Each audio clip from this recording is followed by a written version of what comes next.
Hello everyone. Here is a free subscribe and bell notification animation.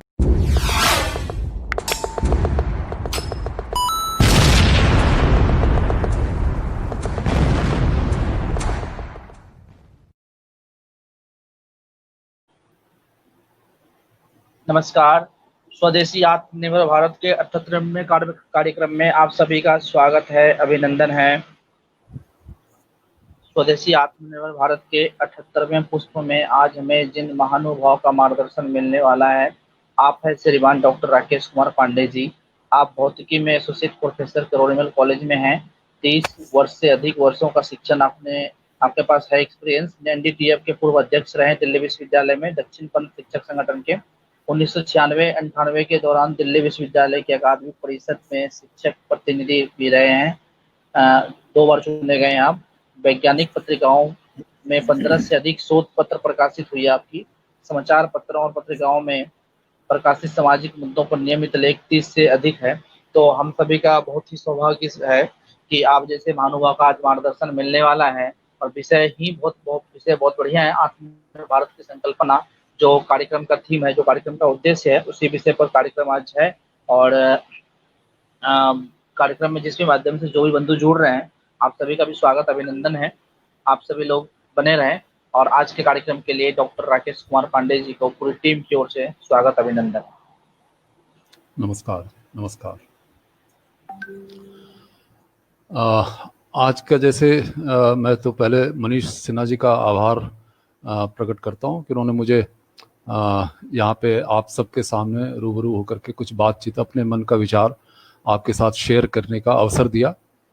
और अभी जैसा सबको पता है कि एक नया एक तरह से हमारे प्रधानमंत्री नरेंद्र मोदी जी ने एक नई दिशा दी है देश को, जिस दिशा में शायद पहले अगर भारत बढ़ भी रहा था तो अनायास बढ़ रहा होगा, लेकिन एक कहते हैं कि कटिबद्ध होकर के एक प्लान्ड तरीके से बढ़ना शायद नहीं हो रहा था। और अब नरेंद्र मोदी जी ने एक दिशा दी है देश को, एक प्लान्ड तरीके से एक हमारा एक टारगेट फिक्स किया है कि हमें क्या बनना है। अभी तक तो हम जैसा सारे देश कर रहे थे वैसा कर रहे हैं, जो जैसा हो रहा है। टेक्नोलॉजी आई तो टेक्नोलॉजी ले लिया, इंडस्ट्रीज़ आई तो इंडस्ट्री बिठाना शुरू कर दिया हमने। तो अभी जिस तरह से हवा बह रही हो, बयार जिधर से बहे उसी डायरेक्शन में हमने चलना शुरू कर दिया। कुछ इस ढंग से चल रहे थे, लेकिन एक जो अब नारा दिया है, नारा से ज़्यादा ये धरातल पे, क्योंकि अब इसके अलावा कोई रास्ता भी नहीं है हमारे पास। आत्मनिर्भर भारत होने का एक संकल्प लिया है कि हम भारत को आत्मनिर्भर बनाएंगे। अब आत्मनिर्भर का सेंस अगर आप देखेंगे तो आत्मनिर्भर छोटी चीज़ नहीं है। आत्मनिर्भर मतलब अपने आप के ऊपर ही आप डिपेंडेंट हों और किसी दूसरे के सामने आपको हाथ न फैलाना पड़े।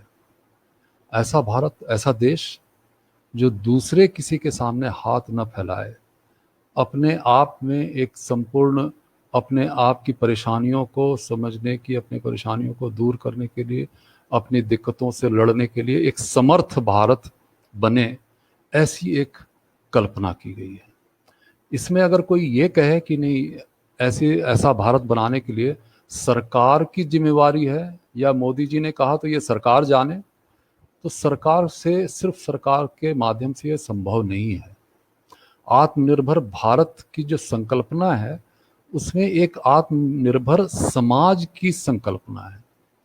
आत्मनिर्भर देश का मतलब ये नहीं है कि आत्मनिर्भर देश बनाने की जिम्मेवारी पूरी की पूरी सरकार की हो गई और सरकार का काम है वो आत्मनिर्भर बनाए। हाँ, जैसा कई लोग कह जाते हैं कि भाई चीन से आप इतना इंपोर्ट करते हो, इंपोर्ट बंद कर दो, इंपोर्ट बंद कर दो, हम उसके ऊपर डिपेंडेंट क्यों हैं, इंपोर्ट बंद कर दो। इंपोर्ट बंद करने का तो काम सरकार का है, आप सरकार को कहो सरकार बंद कर दे, लेकिन इससे काम नहीं चलेगा, क्योंकि जब तक समाज आत्मनिर्भर नहीं होगा। आत्मनिर्भर भारत की संकल्पना यही है कि समाज को आत्मनिर्भर बनाना है, तभी सरकार तो समाज के अनुरूप चलती है, और हमारा जो देश है वो इतना प्राचीन है। और प्राचीन देश, जब हमारे पुरातन काल में आप देखेंगे तो समाज बहुत सुदृढ़ था, और समाज के आदेश पे सरकारें चला करती थी। समाज में जो प्रबुद्ध जन होते थे, जो लोग होते थे, वो जैसा चाहते थे, तो समाज की एक ताकत थी। समाज जो चाह लेता है वो ही सरकार को करना पड़ता है। अभी भी है, अभी भी है, लेकिन एक कहीं ना कहीं जो वामपंथी और लेफ्ट लिबरल एक नैरेटिव चलता है, उसमें ऐसा होता है कि जिम्मेवारी सारी सरकार की और हमारी कोई जिम्मेवारी नहीं। एक ऐसे देश की संकल्पना वो लोग करते हैं जिसमें सारी जिम्मेवारी तो सरकार की होती है, और देश के जो नागरिक होते हैं उनको सिर्फ अधिकारों के लिए कहना और लड़ने का काम रह जाता है। तो आप अपने अधिकारों के लिए लड़ते रहिए, और सरकार का काम है आपको प्रोवाइड करता रहे, सारी सुविधाएं प्रोवाइड करता रहे। तो ये एक संकल्पना है जो आजकल जो लेफ्ट लिबरल या वामपंथी जो सोच है उससे जन्मा जो एक देश का कॉन्सेप्ट है, एक संकल्पना है, वो इस दिशा में सारे देश को बढ़ाता चला गया, और उसमें दिक्कतें आनी शुरू हो गई। हमारे जो प्राचीन काल का भारत था वो भारत दूसरे तरह का था। उसमें समाज सबसे ज़्यादा स्ट्रांग था, और समाज जो चाह ले वो वही होता था। आप सबको अब ध्यान है, क्योंकि वामपंथियों ने तो हमारा इतिहास इतना तोड़ मरोड़ करके रखा, और सिर्फ तोड़ मरोड़ करके नहीं, छुपाया भी हमारे से। हमारी जो भारत की अपनी जो प्राचीन जो हम गोल्डन पीरियड कहते हैं, कि हम कहते थे कि सोने की चिड़िया भारत था, ये कहते थे, लेकिन इसका कोई न प्रमाण लेफ्ट लिबरल और वामपंथियों ने हमारे सामने रखा, न हमें कभी इस बात का एहसास होने दिया कि हम कभी इतना हम फाइनेंशियली इतना कैपेबल थे। लेकिन अब सबको पता है कि अभी कुछ सालों पहले ही, 5-6 साल पहले ही, एक एंगस मैडिसन करके इकोनॉमिस्ट हैं, जो वर्ल्ड की इकोनॉमिक हिस्ट्री उन्होंने एक कंपाइल करके एक बुक प्रकाशित की है, जो यूनाइटेड नेशंस का पब्लिकेशन है। तो अब उस पर कोई उंगली नहीं उठा सकता कि इसमें गलत है, या वो सारे तथ्य के आधार पे लिखा है। और उस तथ्य के आधार पे जो लिखा है उसमें साफ साफ अब ये लिखा गया कि ऑलमोस्ट 1000 ईस्वी तक तो भारत ऑलमोस्ट पूरे वर्ल्ड के जीडीपी का 1/3, मतलब 30% से ज़्यादा हमारा ही शेयर होता था। हम इतने समृद्ध थे कि हमारी जो फाइनेंशियल स्टेटस थी वो ऐसी थी। आज की डेट में अगर हम कहें तो अमेरिका भी उस कैटेगरी में नहीं, उसका भी 1/3 शेयर नहीं है जीडीपी में। चाइना का भी 1/3 शेयर नहीं है जीडीपी में, लेकिन हमारा था 1/3 शेयर जीडीपी में। होने का मतलब है कि एक तरह से हम रूल कर रहे थे। किस सेंस में? टेक्नोलॉजी में रूल कर रहे थे, हम बिजनेस में रूल कर रहे थे, और हम जो करते थे, हम जो पैदा करते थे, वही सारे दुनिया में बिकता था। हाँ, और हमारे पास टेक्नोलॉजी थी तभी बिकता होगा। ये हमारे से छुपाने की बहुत कोशिश की गई, लेकिन अब ये पता चलता है कि मेटलर्जी है, जैसे लोहे की जो गुणवत्ता थी, हम जिस तरह से लोहा पैदा करते थे और जिस तरह का लोहा पैदा करते थे, जिसकी जो क्वालिटी होती थी, वो उस क्वालिटी का लोहा बाकी कहीं भी नहीं था। हाँ, बाकी तांबा है, जिंक है, ये सारे का सारा ऐसी चीज़ें थी जो हम बिल्कुल इस क्वालिटी का पैदा करते थे कि हमारा ही माल पूरे दुनिया में जाता था। तो पूरी दुनिया का जो जीडीपी है, पूरी दुनिया का जो जीडीपी है, ग्रॉस डोमेस्टिक प्रोडक्ट जिसको कहते हैं, उसका 1/3 के आसपास तो हमारा ही शेयर होता था। तो इंडिया इतना समृद्ध था, भारत इतना समृद्ध था। भारत में देश का कॉन्सेप्ट जो है वो तो अब राजनीतिक तौर पे जो देश कहते हैं, वो तो ये कहते हैं कि एक सरकार एक देश। हाँ, हमारे यहाँ वो नहीं था। हमारे यहाँ था कि इस पूरे इलाके में जितने भी राजा होते थे वो सब एक दूसरे के, वो भारत देश ही माना जाता था।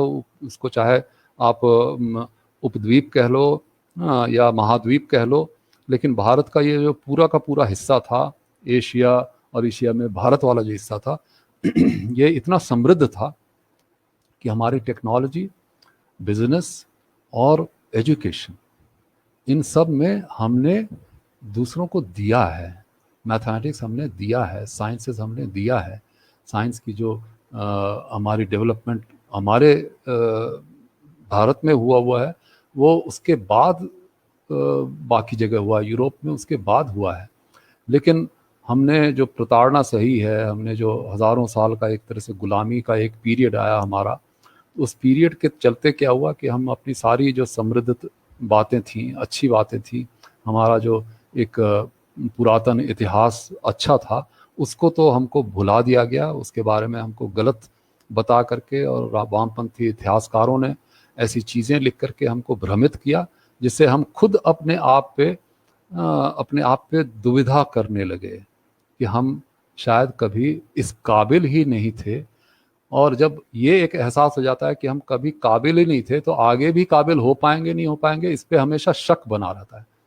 हाँ, अगर ये पता हो कि हम तो पहले काबिल थे, तो एक कहीं ना कहीं एक आपके अंदर एक ऊर्जा पैदा होती है। उस ऊर्जा से ये आपको शक्ति मिलती है कि आप आगे भी फिर उसी चीज़ को अटेन कर पाएंगे। वो ऊर्जा अब मिलनी शुरू हुई है, और ये बहुत सालों की बात नहीं है, कुछ सालों में ही अब ये लगने लगा है कि अब पुरानी चीज़ों को हमें पता चलने लगा है कि हम कितने समृद्ध थे। हमारा देश और भारत जो था, भारत का नाम जिस तरह से लोग बाकी लोग जानते थे, तो वो ऐसा समृद्ध था, ऐसा समाज था हमारा, जो कि अनुकरणीय है कई कई चीज़ों में। और उस तरह की स्थिति अगर फिर से पैदा हो, तो वो हमारा आत्मनिर्भर समाज था। हमारा एजुकेशन वो सरकारें नहीं दिया करती थी। हमारे एजुकेशन में, हेलो, आवाज़ आ रही है मनीष जी? जी जी, आ रही है, हमारा, आ रही है। हाँ, हमारा एजुकेशन जो है, अगर आप देखेंगे, एजुकेशन पहले सरकारों का काम नहीं होता था एजुकेशन देना। सरकार अगर एजुकेशन देती है तो उसमें तो पैसों की एक लिमिटेशन होती है। आज भी सरकार जब नई शिक्षा नीति लेकर के आ रही है, तो उसमें पैसों का एक लिमिटेशन होता है। आपके पास जितने पैसे हैं, जितना बजट है, जितना रेवेन्यू है। हाँ, रेवेन्यू अभी अभी आज की डेट में हमारे देश का जो रेवेन्यू कलेक्शन है, वो ऑलमोस्ट 30 लाख करोड़ रुपए का आता है। तो 30 लाख करोड़ में ही तो आप खर्च कर पाएंगे। इसमें आपको सारा कुछ खर्च करना है। इसी में आपको सेना का भी खर्च होना है, इसी में एजुकेशन भी होना है, इसी में हॉस्पिटल भी होना है, हेल्थ भी होना है, इसी में इंफ्रास्ट्रक्चर भी, रोड भी बनानी है आपको, और बाकी इंफ्रास्ट्रक्चर बनाने हैं, बिजली भी देखना है आपको। तो इसलिए 30 लाख करोड़ तो हमारे पास कुल जीडीपी अलग होता है, लेकिन जो रेवेन्यू कलेक्शन है, जीडीपी तो बहुत ज़्यादा है। जीडीपी ऑलमोस्ट 200 करोड़ का है हमारा। हाँ, तो 200 करोड़ जीडीपी होने का मतलब नहीं होता कि सरकार के पास पैसा आ गया। जीडीपी का ये मतलब होता है कि वो इतना पैसा पूरे समाज के पास है, समाज के पास है। तो अगर 200 करोड़ समाज के पास है, जिसमें से कि 30 करोड़ सरकार को मिल जाता है, हाँ, तो 30 लाख करोड़, 200 लाख करोड़, सॉरी, 200 लाख करोड़ पूरे समाज के पास है, जो जीडीपी के नाम से जाना जाता है। और उसमें से 30 लाख करोड़ जो है वो सरकार के पास रेवेन्यू कलेक्शन, जो हम टैक्स देते हैं, टैक्स भरते हैं, उस माध्यम से पहुंचता है। तो 30 लाख करोड़ में जितना खर्च कर सकती है सरकार, अभी कोई 1 लाख करोड़ खर्च कर रही है एजुकेशन पे। हाँ, लेकिन आप कैलकुलेशन करके देखेंगे कि 1 लाख करोड़ को, और अभी मांग है हमारी कि भाई एक का नहीं, 2 लाख करोड़ कर दो, दुगुना कर दो। तो 2 लाख करोड़ में भी सबको शिक्षा जिस तरह की मिलनी चाहिए, शिक्षा जिस तरह की, मतलब जो भी जिस तरह की शिक्षा चाहे, उसको उस तरह की शिक्षा मिल जानी चाहिए। अगर मैं चाहूँ कि मैं डॉक्टरी की शिक्षा पढ़ना, हाँ, डॉक्टरी की शिक्षा मुझे मिले, तो मुझे इस वजह से मनाही ना हो कि सीटें फुल हो गई हैं। तो अगर ऐसी संकल्पना हम करें, तो ये कहते हैं एजुकेशन में हम आत्मनिर्भर हो गए। हाँ, आत्मनिर्भर का ये मतलब हुआ कि आप जो चाहें वो आप कर पाएँ, आप में इतनी रिसोर्सेज अवेलेबल हों जो कि आप कर पाएँ। मैं इंजीनियरिंग पढ़ना चाहता हूँ, तो मुझे इस वजह से मनाही नहीं हो कि रिसोर्सेज नहीं हैं, सीटें नहीं हैं, कॉलेजेस नहीं हैं, इस वजह से मुझे ये पढ़ाई मना नहीं होनी चाहिए। तो इसको कहते हैं तो हमारी जो पुरानी शिक्षा पद्धति थी वो ऐसी थी नहीं, जो जिसके योग्य है वो उसको शिक्षा जरूर मिलती थी। आप अब ये भी अब उभर के सामने आ रहा है एजुकेशन के सिलसिले में। क्या हुआ कि 1800 के आसपास 1830-32 में एक एजुकेशन एक्ट लेकर के आए अंग्रेज़, क्योंकि अंग्रेज़ ये समझते थे कि यहाँ पे तो ऐसी शिक्षा है। उन्होंने देखा कि यहाँ पे शिक्षा घर घर में है, जितना जिसको आता है वो दूसरों को बताता है। शिक्षा में कोई हमारे यहाँ कभी भी छुपाने वाली बात नहीं रही। हाँ, हमारी शिक्षा कभी छुपा करके शिक्षा नहीं रखी गई थी। तो जो भी था सबके लिए अवेलेबल था। और इसलिए उस टाइम के 1800 के ईस्वी के आसपास जब अंग्रेज़ों ने सर्वे कराया तो उसमें देखा कि स्कूल इतने हैं कि सबको शिक्षा पूरी मिल रही है, लेकिन उनको चाहिए थी एक दूसरे तरह की शिक्षा देनी। ऐसी शिक्षा दो जिसका के पढ़ करके ऐसा स्टूडेंट बाहर जब निकले तो उसको अपने आप पे ही भरोसा न रहे, वो आत्मनिर्भर बनने का सोचे ही ना, वो पढ़ाई करने के बाद हाथ पसार के नौकरी की भीख मांगता रहे। ऐसा एक सिस्टम बनाया उन्होंने कि आत्मनिर्भर स्टूडेंट, आत्मनिर्भर छात्र न बने, निकले वहाँ से कैसा छात्र निकले जो दूसरे के ऊपर निर्भर ही रह पाए। आप नौकरी दोगे तो वो रह पाएगा, ताकि उस टाइम की जो गवर्नमेंट थी, जो ब्रिटिश गवर्नमेंट थी, वो उसके अंदर रहे, वो जो कहे वो करता रहे, क्योंकि नौकरी के बगैर वो रह नहीं सकता और नौकरी वो ही दे सकती है, सरकार ही दे सकती है। तो इस तरह की शिक्षा उन्होंने बनाई, इस तरह की शिक्षा का उन्होंने फाउंडेशन दिया। उन्होंने 1832 में ये एक्ट पास किया और 1832 के एक्ट के बाद उन्होंने जल्दबाजी कब करी? जल्दबाजी तब करी जब 1857 का गदर हुआ। इसको गदर तो कहते हैं, लेकिन हमारे सावरकर साहब ने कहा कि वो गदर नहीं था, वो तो एक आज़ादी का एक सबसे पहला जो स्वतंत्रता आंदोलन था। और उस आंदोलन से अंग्रेज़ घबरा गए।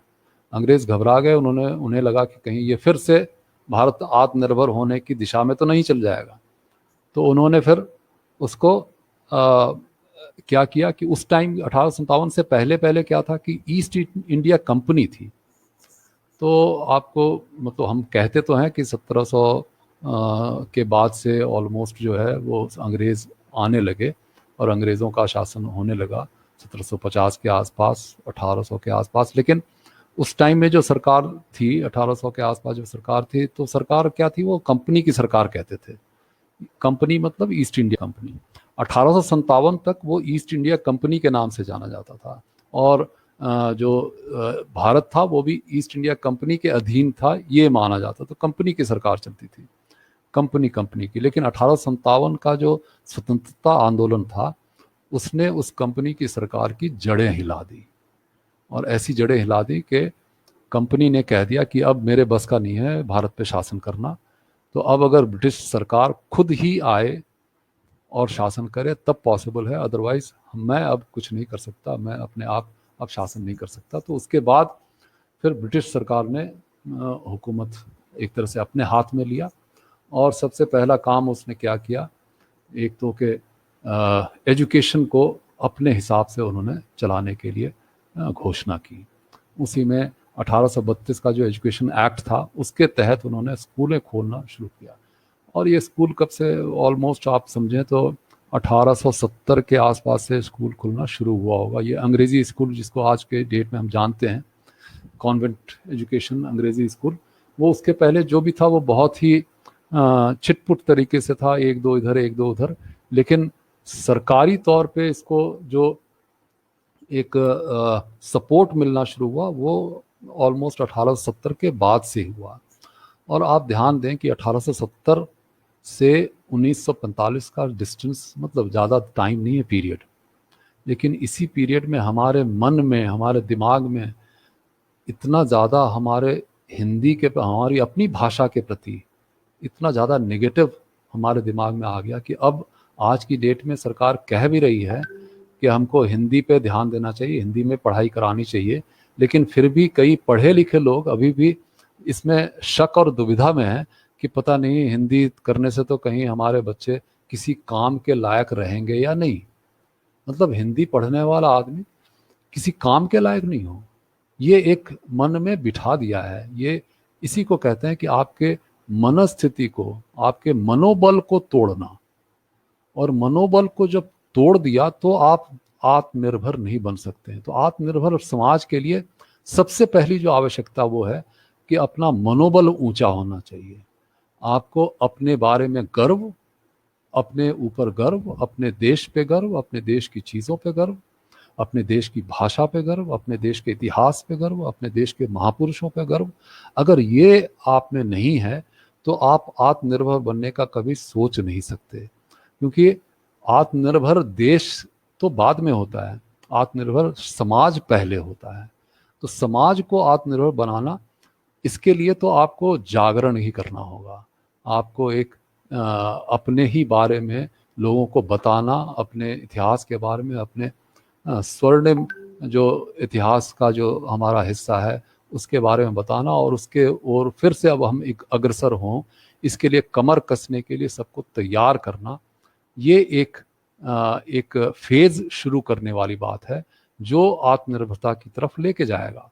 अब जैसे मैं एक उदाहरण दूं कि अभी इसके पहले की सरकार, अभी जो वर्तमान सरकार है, इससे पहले की सरकार में क्या था कि सब चाहे कितना भी अमीर से अमीर हो, लेकिन सरकार से यही उम्मीद लगा के बैठता था कि वो सरकार ने हमें देना ही देना है, सरकार का काम देना है और मुझे नहीं देना है किसी को भी, मेरा काम नहीं है देना किसी को, सरकार का काम देना है। तो गैस सिलेंडर की सब्सिडी एक छोटी सी चीज़ होती है। गैस सिलेंडर जब 500 रुपये का आता था, हाँ, तो उसका सब्सिडी जो है 200, 300, 400 रुपये ऐसे कुछ मिलता होगा। हाँ, कि जो गैस सरकार को खरीदने में 800 रुपये लगता था, वो हमें वो 500 रुपये में देती थी। तो 300 रुपया वो अपने टैक्स कलेक्शन से, हमारे पैसे से ही, लेकिन टैक्स कलेक्शन से ही वो उसको पूरा करती थी सरकार। और ये सब्सिडी, हाँ, आप ये देखें कि महीने में मुश्किल से एक गैस का सिलेंडर यूज़ होता है, तो इसका मतलब महीने में हर एक को जो भी गैस यूज़ कर रहा था उसको 300 रुपये का एक तरह से रिटर्न दे रही थी सरकार। और ये रिटर्न किसको मिल रहा था? जिसके कि महीने की आमदनी 1 लाख हो उसको भी मिल रहा था, जिसके महीने की आमदनी 10 लाख हो उसको भी मिल रहा था, जिसके महीने की आमदनी 1 करोड़ हो उसको भी मिल रहा था, और जिसके महीने की आमदनी 10,000 हो उसको भी मिल रहा था। तो इसी सरकार ने ये हिम्मत की और ये कहा कि जो लोग अपनी इच्छा से ये चाहें कि हम गैस की सब्सिडी नहीं लेंगे, लेकिन उससे एश्योर किया उन्होंने ये कहा, सरकार ने ये कहा कि आप अगर नहीं लेते हैं तो आपका जो सब्सिडी है वो किसी एक गरीब परिवार जिसको कि अभी तक गैस पहुंचा नहीं है उसको मिल जाएगा, ये एश्योर किया। अब यह आप देखो कि समाज को किस तरह से जागृत किया जाता है। हाँ, सरकार का क्या काम होना चाहिए, जो इस सरकार ने बहुत सारे केसेस में किया है। उन्होंने हमें जागृत किया कि आप अगर अपना एक छोड़ते हो, एक जो आपको फैसिलिटी मिल रही है जो आपको ज़रूरत नहीं है, आपको 300 रुपये से आपके घर में कुछ नहीं होने वाला है। जब आपके महीने की कमाई है 1 लाख रुपया है, ऐसा उन्होंने 10 लाख का लिमिट दिया था कि 10 लाख की आमदनी जिसके है, हाँ, वो बाद में कहा, लेकिन उसके पहले ही उन्होंने कहा कि जो भी चाहते हो कि आप अपना गैस का सब्सिडी किसी ज़रूरतमंद को पहुँचे तो हम पहुँचाएंगे। सरकार ने कहा मेरी जिम्मेवारी है, हमारी जिम्मेवारी है कि आप जो छोड़ोगे वो किसी न किसी को मिलेगा समाज में जिसको मिलना चाहिए। तो वो अगर आप करते हो तो काफ़ी लोग आगे बढ़ कर के आए। हाँ, करोड़ों लोगों ने अपना जो एक फैसिलिटी थी उसको छोड़ा। ये जो एक फेज़ है, ये फेज़ तब भी आया था जब 1965 का वॉर हुआ था जो पाकिस्तान के साथ, और 1965 के वॉर में शास्त्री जी थे, और उस टाइम में पाकिस्तान ने जब चढ़ाई की थी, और पाकिस्तान ने बहुत गलत ढंग से चढ़ाई करी थी, और वो समझते ये थे क्योंकि 1962 में हम हार चुके थे चीन के साथ, और चीन के साथ हारने के बाद हमारा मनोबल, जिसको कहते हैं आत्मनिर्भर होने की दिशा में हम कहाँ जाते, हम तो हमारा मनोबल टूटा हुआ था कि हम जीत सकते हैं, ये हमें भरोसा ही नहीं रहा। और उस दौरान पाकिस्तान को ये लगा कि अभी ये मौका बड़ा अच्छा है, और इसको जो उनकी पूरी शुरू से ही ये एक एजेंडा रहा है कि वो ये समझते हैं कि भारत तो उनका है और भारत पे शासन करना उनका एक जन्मसिद्ध अधिकार है। उनको लगता है कि ये तो हमारा हिस्सा है, ये इस पे हमारा शासन होना चाहिए। इस मनोदशा के साथ ही उन्होंने पाकिस्तान बनाया था। और पाकिस्तान को फिर यही चीज़ हमेशा वो अपने आप में जो एनर्जी कहते हैं, वो एनर्जी इसी बात से लेता है कि हमें तो भारत पे शासन करना है। तो उसी इसमें स्ट्रैटेजी में उसने क्या किया कि 1965 में पैटर्न टैंक ले लिए अमेरिका से, और उन्होंने कहा कि ये चढ़ाई कर देते हैं हम, और चढ़ाई कर दिया। पैटर्न टैंक ऐसा था जो उस नाम से जाना जाता था कि इसको तो तोड़ा ही नहीं जा सकता है, अभेद्य। इसके जिसके पास भी पैटर्न टैंक है वो उसको तो हराया ही नहीं जा सकता, ऐसा था। और वो जब चढ़ाई शुरू हुई, और वो ऐसा था कि यहाँ पे लंच करेंगे और बीच में वो करेंगे और रात में ये करें, और सुबह सुबह दिल्ली में बैठ करके चाय पियेंगे और दिल्ली हमारी होगी। ये उन्होंने प्लान सा बनाया था।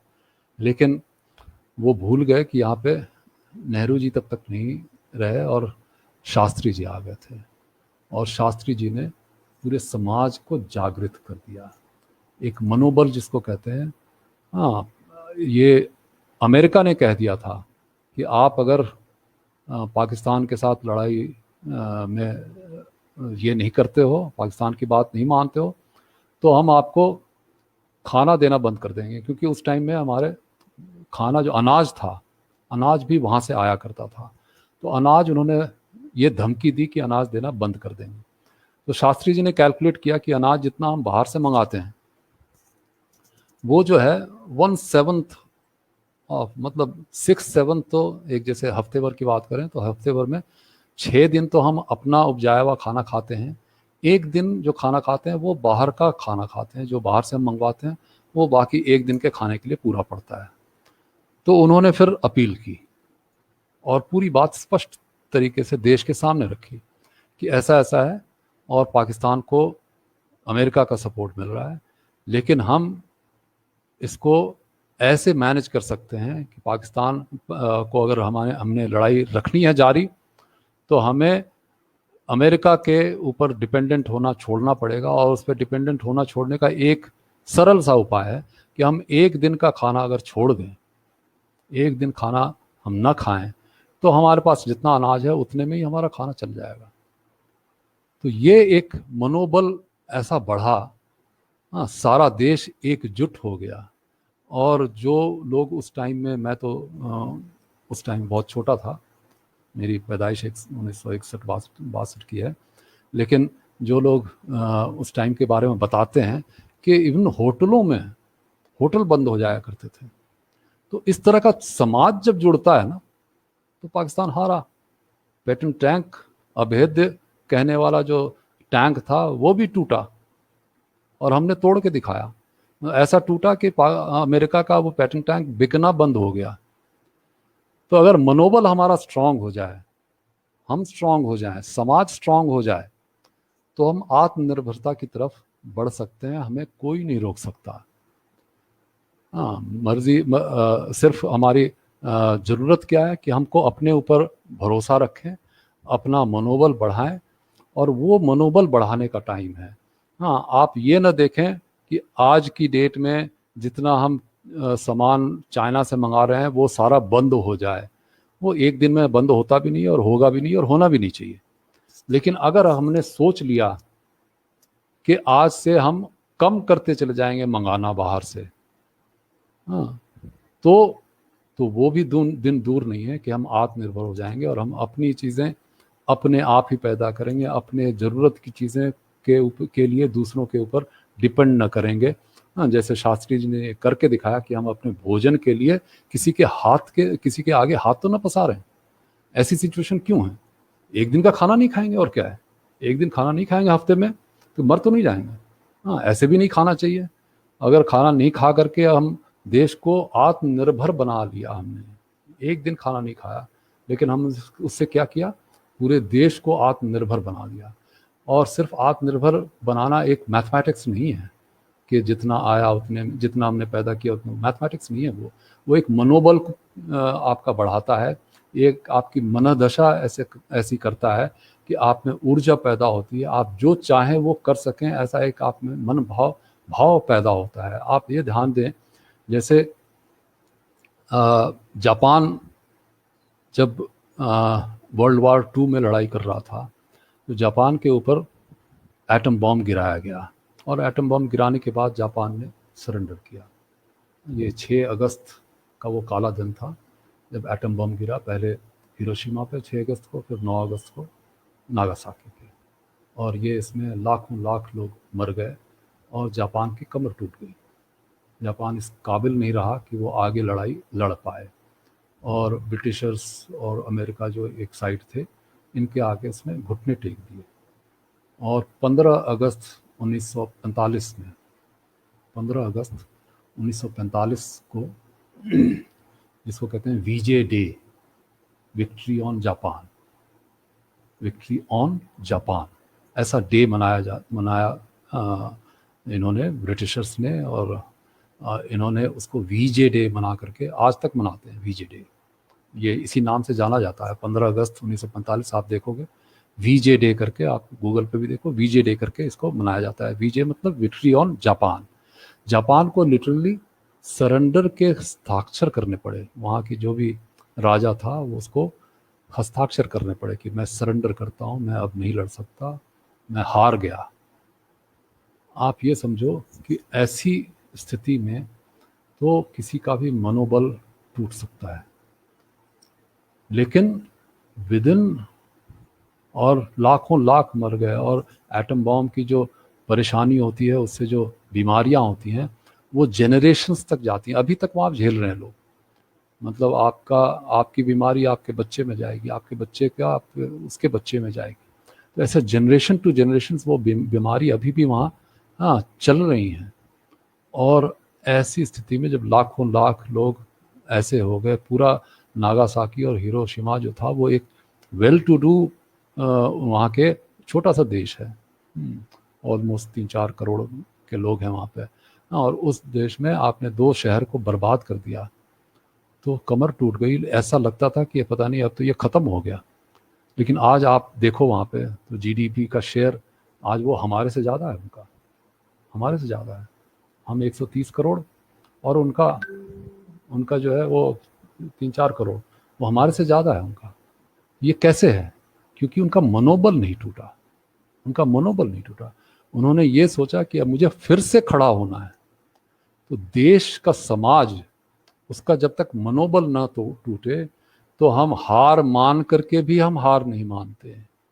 वो हार मान ली उसने, लेकिन हार नहीं मानी। 1980 तक आते आते, 1945 में ये हुआ, और 1980 तक आते आते फिर से वो सेकंड थर्ड पे पोजीशन पे आने लगा जीडीपी के शेयर में, और अमेरिका जैसे देश को वो चुनौती देता रहा, यूके से ऊपर रहता रहा हमेशा, आज भी है। तो ये जो इजराइल को देखो, इजराइल भी कितना छोटा देश है, लेकिन वो भी कहाँ पे है। ये देश ऐसे हैं जो जिनसे हमको सीख लेनी चाहिए।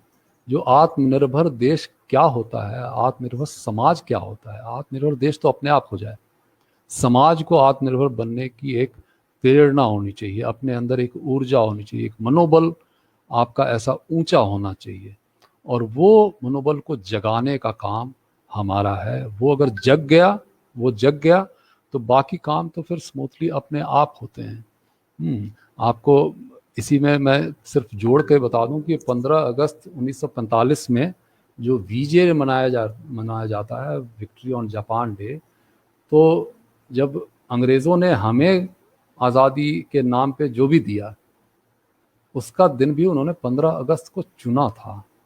15 अगस्त जो है ऐसे नहीं आया, वो इस बात को याद करना चाहते थे। 15 अगस्त 1947 को ये याद करना चाहते थे कि आज ही के दिन 2 साल पहले हमने जापान को नाको चने चबा दिए, उसको हमने हराया। तो वो विक्ट्री डे को एक तरह से रीट्रेट किया, जब हमारे देश को उसने आज़ादी के नाम पे जो भी दिया उसको बंटवारा दिया वैसे तो, हाँ, लेकिन जो भी आज़ादी के नाम पे कहने के लिए भी दिया उसको उन्होंने क्या किया, एक विक्ट्री डे को, अपने जो विक्ट्री उन्होंने जापान पे किया था उसको यहाँ पे याद कर किया एक तरह से। लेकिन ये हमारा देश है, हमने उसके बाद क्या किया कि 26 जनवरी 1950 को 26 जनवरी 1950 को हमने गणतंत्र दिवस का ऐलान किया कि जब हमने कॉन्स्टिट्यूशन अडॉप्ट किया। हमारी जो देश है, हमारा देश जब एक कॉन्स्टिट्यूशन से चलने लगा, उसके पहले तो जैसे ब्रिटिश सरकार चला रही थी उन्हीं के कानून में कुछ फेरबदल करके हम चला रहे थे 1947 से लेकर के 1950 तक।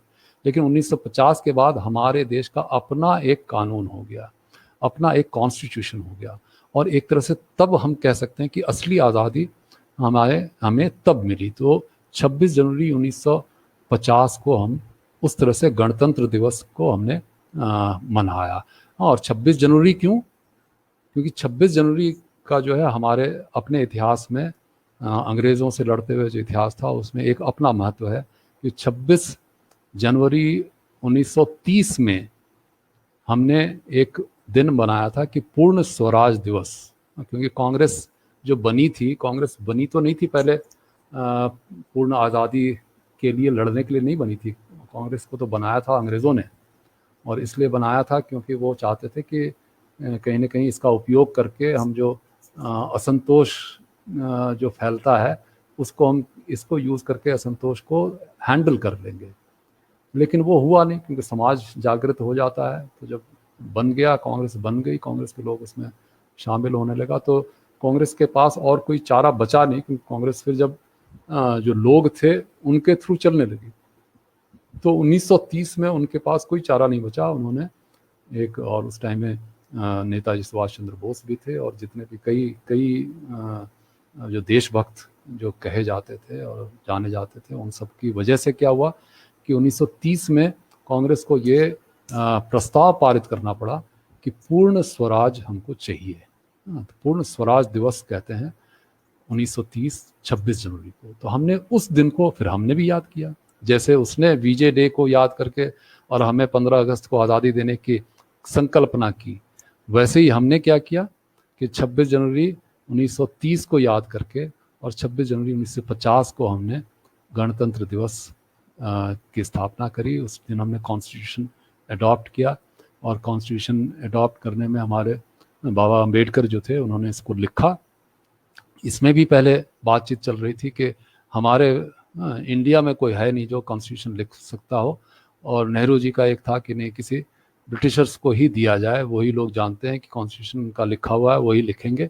हाँ, तो वो बातें कही आई, लेकिन गांधी जी ने कम से कम इस बारे में कहा कि नहीं, हमारे पास भी एक आदमी है जो लिख सकता है, जो हमारा अपना है, हमारे बीच का है। हाँ, और चाहे वो जैसा भी अंग्रेज़ी पढ़ाई करी हो, लेकिन वो है हमारी ज़मीन का ही। और तब उन्होंने बाबा अम्बेडकर जी को इस काम के लिए दिया। और आप चाहें तो जब उन्होंने कॉन्स्टिट्यूशन लिखने के बाद जब पार्लियामेंट में रखा था, तो वो दिन है 25 नवंबर 1949 का। 25 नवंबर 1949 का वो कॉन्स्टिट्यूशन पास हुआ था, और उसको इफ़ेक्टिव हुआ जाकर के 26 जनवरी 1950 में। तो वो भाषण आप सुने, उस भाषण में भीमराव अम्बेडकर जी ने कहा है कि ऐसा नहीं कि हमारा देश आज पहली बार इस बार आज़ाद हुआ है, क्योंकि आज़ादी पहले भी थी हमारे पास, लेकिन हमने आज़ादी को कई बार खोया है। और वो खोया इसलिए है क्योंकि हम एकजुट नहीं होते हैं, और वो खोया इसलिए है क्योंकि हमारे जो मनोबल हमारा टूट जाता है।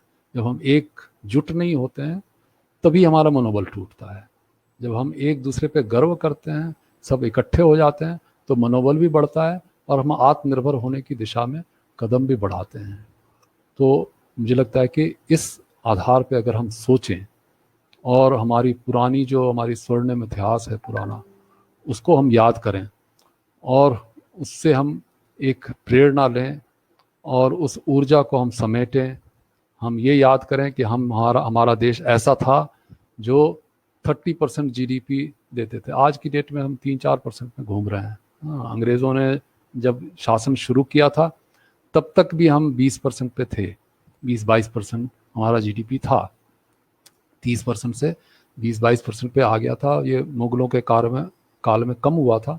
हाँ, मुगलों के काल में जो हमारा वेल्थ था वो बाहर तो नहीं गया, लेकिन वेल्थ की रीडिस्ट्रीब्यूशन एक तरह से, ये अमीर गरीब और ऊंच नीच, ये जो भेदभाव था ये मुगलों के काल में बहुत पनपा।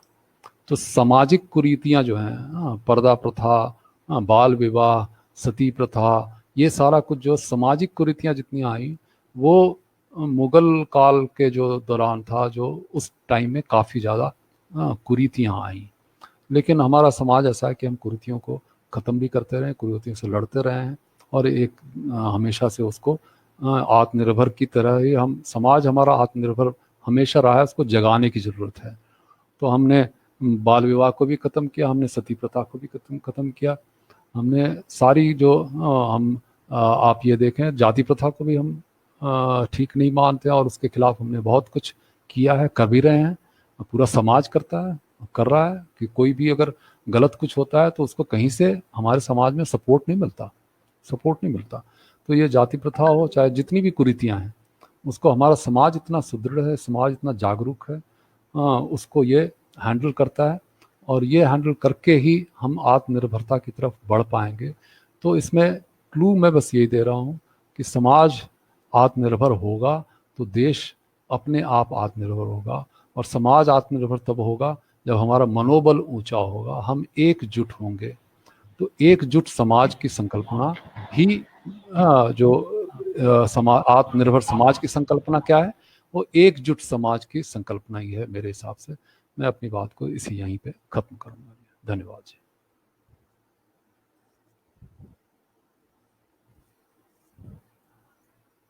धन्यवाद मनीष जी।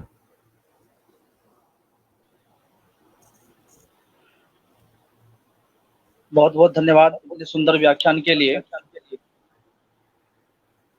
हमारे साथ विशाल जी जुड़े हैं।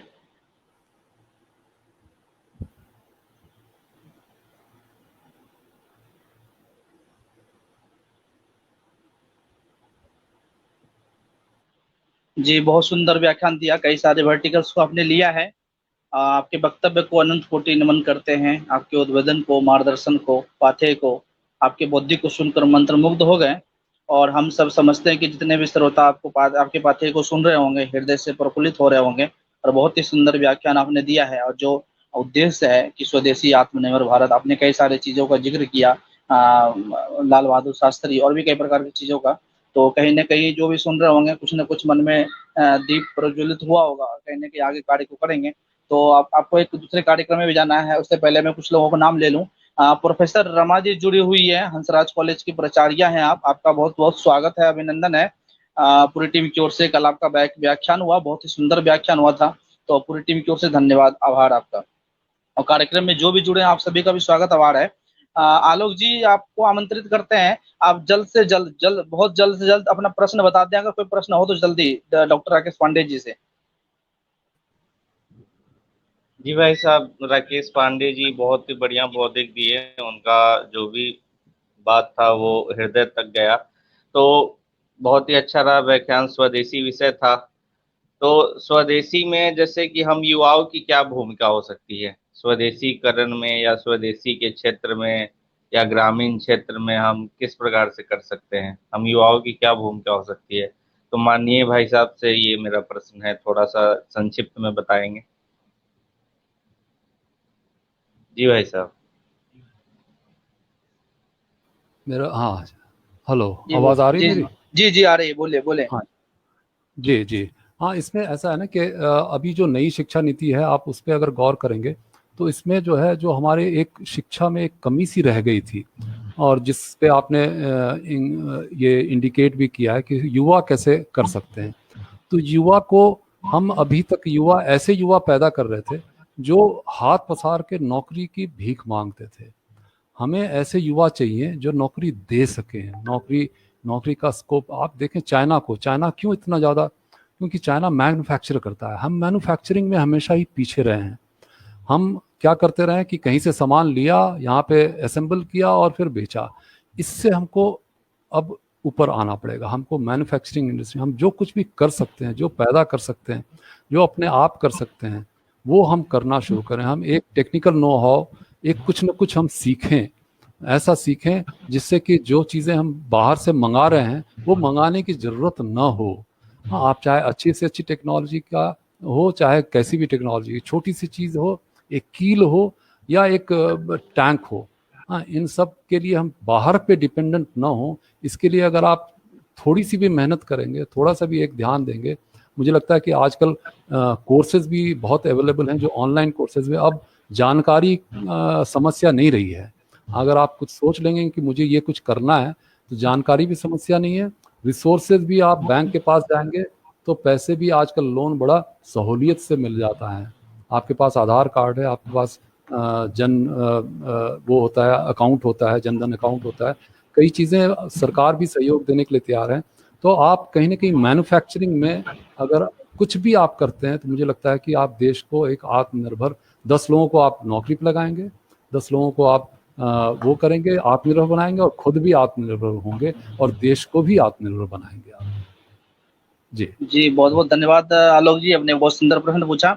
और श्रीमान राकेश पांडे जी ने कहा कि अभी जो है सर्टिफिकेट मिलता है, A4 साइज का पेज मिलता है बस। जी भाई साहब, बहुत बहुत धन्यवाद। जी, अभी जो है A4 साइज का पेज मिलता है, आपको टेक्नो क्रिएटर नहीं बनाते हैं। जी भाई साहब। आपको भीख मांगने के लिए पैदा किया जाता है कि आप भीख मांगे जॉब के लिए और लाचार होके गिरे। तो अब जो नई शिक्षा नीति है, हम सभी को स्वागत करना चाहिए, और पूरी तरीके से जो आने वाली आगे जो है, मतलब आत्मनिर्भर बनने के लिए जो नई शिक्षा नीति का पूर्ण आहुति होने वाला है, और पूर्ण मतलब पूरी तरीके से काम करेंगे सभी लोग मिलकर।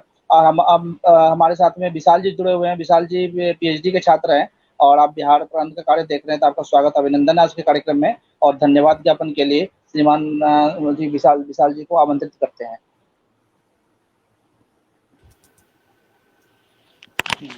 जी धन्यवाद मनीष जी।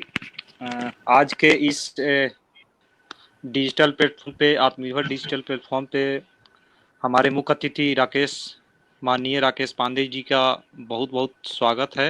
आभार व्यक्त करते हैं पूरी टीम की तरफ से, और जितने भी श्रोता जिस भी माध्यम से जुड़े हैं, अप्रत्यक्ष या प्रत्यक्ष रूप से, उन सभी की ओर से आपका बहुत बहुत आभार, क्योंकि आपने आज जो आत्मनिर्भर भारत की संकल्पना दी वो ऐतिहासिक परिपेय कर वर्णन में, और सबसे महत्वपूर्ण चीज जिन्होंने आपने स्पष्ट किया कि समाज को संगठित होने की जरूरत है, जो कि आज की और आवश्यकता है आज के समाज के लिए, और तभी भारत आत्मनिर्भर होगा।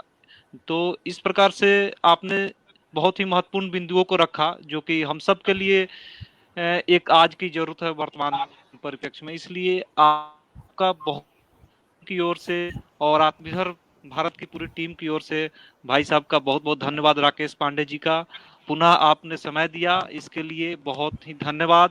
फिर आपका समय हम प्रयास करेंगे भाई साहब आपसे का, फिर आप इसके मंच पे हैं। धन्यवाद जी। धन्यवाद।